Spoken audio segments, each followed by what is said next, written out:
All right, good morning, everyone. Today is Monday, March 15th, 2021, and we have a fair amount of news to report to you guys today, so let's just jump right into it. So first off, we're going to be covering things from all over the world, by the way. First off, Ian Maxwell, Ghislaine Maxwell's sister, said that her sister Ghislaine is, and I quote, not a monster. And nobody believes her, so let's move on. Next thing is that Bolivia leader, ex-interim leader, was arrested after opposition crackdown, and she's being accused of being part of a coup. Now, her and her lawyers and all that claim that this is just, it's unjust and it's a hit job and all that.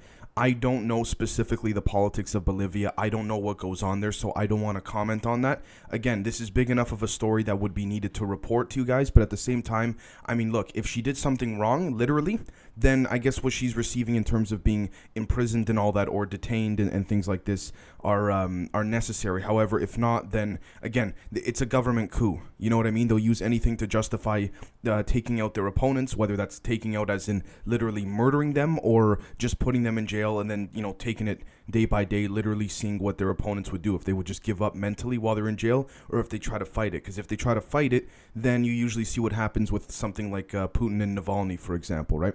The next thing is that Twitter is using Section 230 as a defense in its child porn case, I believe in California. Now, they didn't remove some child porn on Twitter, and they're being sued for that.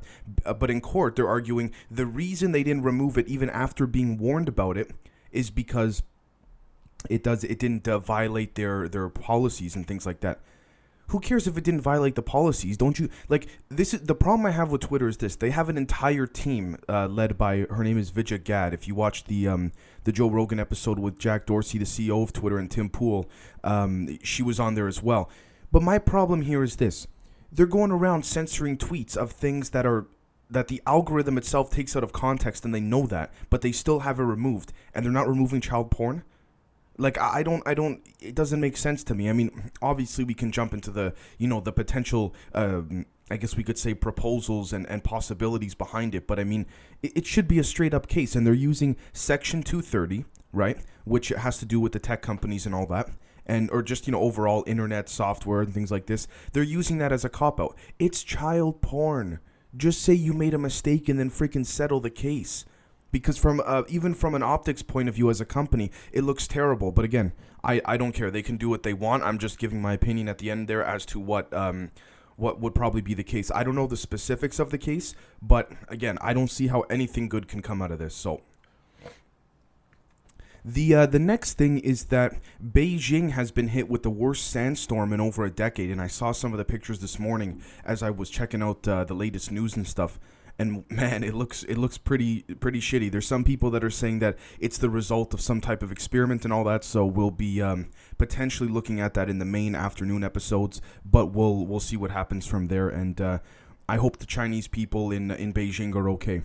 The next thing is that Iran has detained and charged a French tourist with spying, according to the French tourist lawyer. He allegedly flew a helicam near the, like those miniature like drones or whatever, flew them near the Iran-Turkmenistan border. And so Iran got pissed and said, no, you're coming with us, so to speak. You know what I mean? And apparently he's been in prison for about 10 months now, and his bail, rather, if you want to call it, has been denied. So look, it'll be interesting, and the reason why I say that is because Iran has a very interesting way of just, capturing not just Americans, but just people from Europe, from Africa, you name it, that are in their country, whether it's for a political strategy or to just appear tough, which I don't know how they would, and I say that with air quotes, I don't know how they would appear tough, but whatever.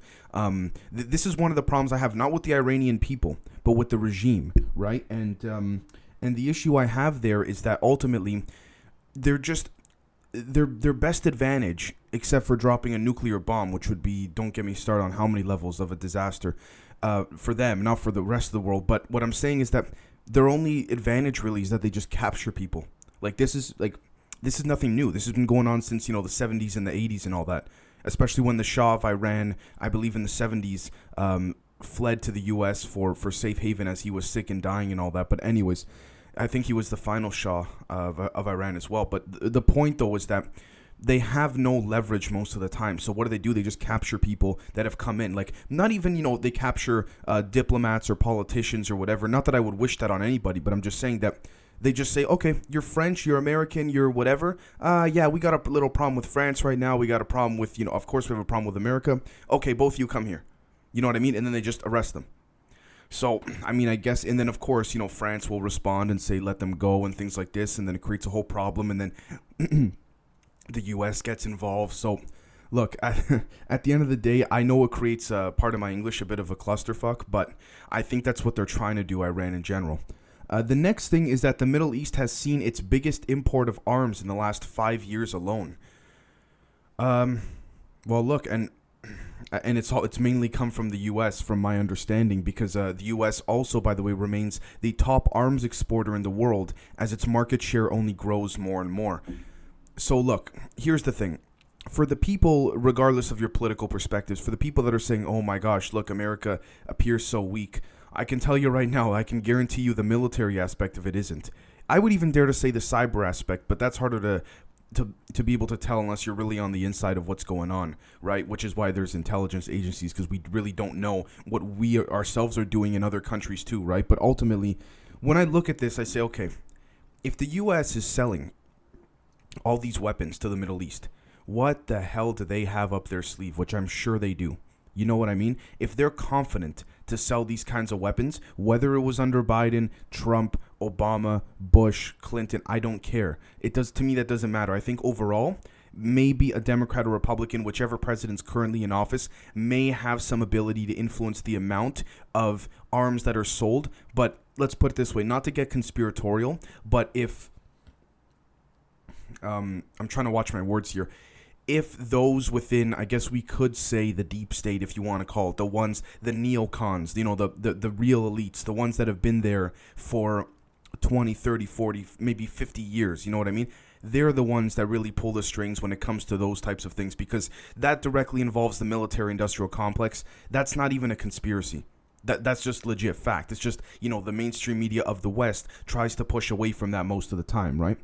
The next thing is that the European Union, I never thought I would read this, I'm not going to lie to you guys, is considering Russia's Sputnik V vaccine for COVID, which surprises me like crazy. You know what I mean? And I say that because look at all the tension between Russia and the rest of the world right now, if I were to be totally honest with you. Right? On top of that, I'm sure the vaccine works, assuming COVID is real. And if it works and they want it, then good. That's business. You know what I mean? But this is what I mean about what I said, I think yesterday or the day before on I think it was the live stream where I said I have a kind of love-hate relationship with Putin. No, I said it on yesterday's episode, news episode.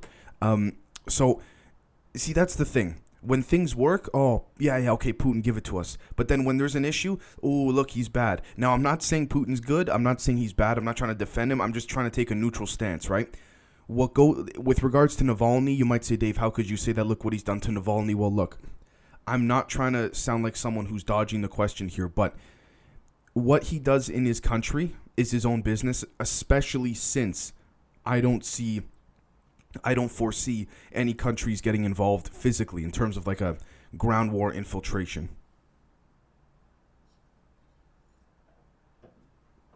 And I'd like to make something clear. I'm not saying that his country, his business, he could do whatever he wants. I'm not saying that as the end goal. I'm just saying that that's the case right now. I mean, we can't deny reality, right? Because the mainstream media, they try to twist it a little bit. Like, well, this and that. And depends on which outlet you listen to. They may push it more, sensationalize it more, or they may actually lower it a little bit. It's kind of like, well, this and that. No, it's simple. He does what he wants. I'm sure America has spies in there, and many other countries do as well. Just as he has spies everywhere, Putin has spies everywhere else. It's a chess game. It's a chess game. It is what it is, right? And again, I don't mean what he does in his country's his business, as in like that's the final goal I would want it to be at in terms of global politics. That's not the end game, but that's the current game. You know what I mean? So it's reality.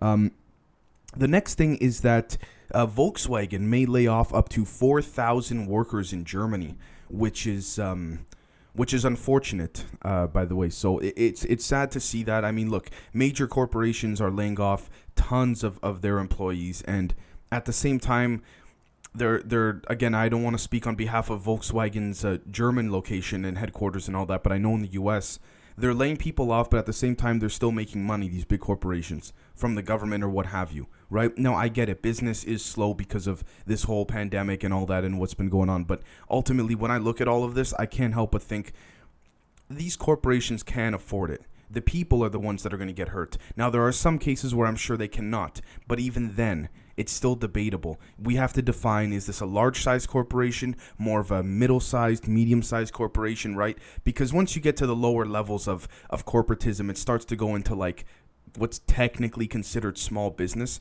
but even then they're still like, they still get all the benefits of what the big corporations get. And I'm talking about not like the Walmarts and stuff, those companies too, but those are at the top of the top. I'm talking more about like you know, the I can't think of one off the top of my head right now, but regardless of any industry, just the businesses that are currently on the rise, you know what I mean? And look, I could be very wrong, but I do believe they can afford to keep their employees, but they're saying, what's the point? If there's, you know, companies are not getting contracts like they were pre-pandemic, right? Companies are not as busy, not taking as many orders for things, regardless of what industry. So obviously, from a capitalistic perspective, I understand it because they're saying, what do we need the employees for? Right? You know what I mean? We'll lay them off now. We'll bring them back when things get busier. I get that. I understand that. But at the same time, it's kind of like, you know, we have to look at the people too. What are these people going to do? Right? I know what it's like to have been laid off for many different things, and I can understand that. I have friends actually who don't live in the country anymore, but you know, one time they lived here, they had a kid and all that, and you know, wife and things like that at a young age, which I have no problem with. And they come back one time, and I was at my friend's place, and he goes, do you want to meet me for lunch? I say, yeah, no problem. I met him for lunch. He goes, I got laid off, and he just had a kid. So when you see those things, it hits you. You know what I mean? So, but at the same time, I understand the capitalistic perspective from the business owner. If they're saying we can't use the workers for anything, I totally get that. What are you going to pay them for, to stand around? You know, I really do. I see both sides in that, and it's tough. It's circumstance by circumstance type of situation. It's not a one size fits all black and white type of thing. You know what I mean? The next thing is that thousands of Australians are protesting against sexual assault overall. I mean, look, whether or not it has to do with, you know, QAnon or conspiracy, what have you, it's not even about that. Clearly, there is a child sex trafficking ring of some kind. I'm not going to sit here and say it's the Democrats or the Republicans. I'm just going to say that I think there are multiple sex trafficking rings, hundreds, if not thousands of them, that are extremely sophisticated, that only get trafficked to the rich of the rich, the elite of the elite. And Epstein is only one small little cog in a giant machine. If you know, most people think of Epstein nowadays when they think of that, so that's why I brought it up. But ultimately, when we see that, it's good to see, but here's the thing about the protesting, and for those that have protested that are watching or listening to this, I totally support protesting because, you know, it shows the message you're trying to convey, but realistically, I'm not trying to put any of you guys or girls down, but realistically, it doesn't exactly solve the problem. Now, if enough people protest, it gets news coverage. And then after that, the government then has to do, I guess, damage control, or they declare martial law. Depends on the country. But the point is that sadly, my point here that I'm trying to say, sorry for going on, sadly, protests do not produce the desired result that people would normally want them to. You know what I mean? They don't produce the result of what people are demanding. That's not to say the government's got to bow down to protesters, but compromise. Because look at the 2 or 3 stages that I kind of made a little list of in my head before recording this, of how protesting works, right? Excuse me. You have the small groups that protest. And then if it's big, and then usually it goes away. But if it gets big enough, it gets into something where there's the media, the mainstream media of any country cannot ignore it, right? Or the global news media, of course, cannot ignore it. And then the third step is the government has to get involved and step in, right? But when the government steps in, the question then becomes, are they just sending in, you know, police to kind of split everyone up? Are they sending in their version of the National Guard of their country to split things up? Or are they really going to say, okay, we're going to calm down the protest, peaceful or not, we're going to calm it down. But at the same time, we are going to listen to what you say. I mean, I don't know how often that happens. I don't think very often, depending on the country as well, too. So the next thing is that Biden declined to comment on whether or not Cuomo should resign. as usual, he's just playing it right down the middle. He said, let's see how the investigation plays out, and he supports the results of the investigation. That is the most down the middle political answer you could probably give in this scenario. You know what I mean? Like, if I'm president, all I got to do when I walk out to the White House lawn before I hop on the helicopter or Air Force One, when I talk to the media, all I got to do is just say, look, I support this, I support that, da-da-da. That's it. You know what I mean? So I don't know how... I don't know if people really care what Biden thinks or whatever, but Nancy Pelosi, Chuck Schumer, all of them, all the top Democrats are now calling for Cuomo to resign, and Cuomo's still saying no, but that's always what happens before a politician resigns. They deny, they refuse, and then at the very end they step down. And allegedly Cuomo had, I think I mentioned this before, 2024 ambitions to run for president. Oof, that's not happening anytime soon. The final thing is that that's it actually. Yep, that's about it. So, again, like I said, nothing super crazy today. Again, the news media cycle has really slowed down in a lot of ways, to be totally truthful with all of you. And, the thing I got to say about that I love doing the morning episodes is that I'm not being paid by anyone to do this, in the sense that, like, I'm not taking money from a corporation or something, so I don't have to sensationalize the news. If there's not really a big news day compared to things we're used to, I'll say it. You know what I mean? And that's what I like. And I like that you guys get back to me and say, Dave, I appreciate that. And I really thank you that you see that as well. So enough about that, and we'll catch you guys later on today. Cheers.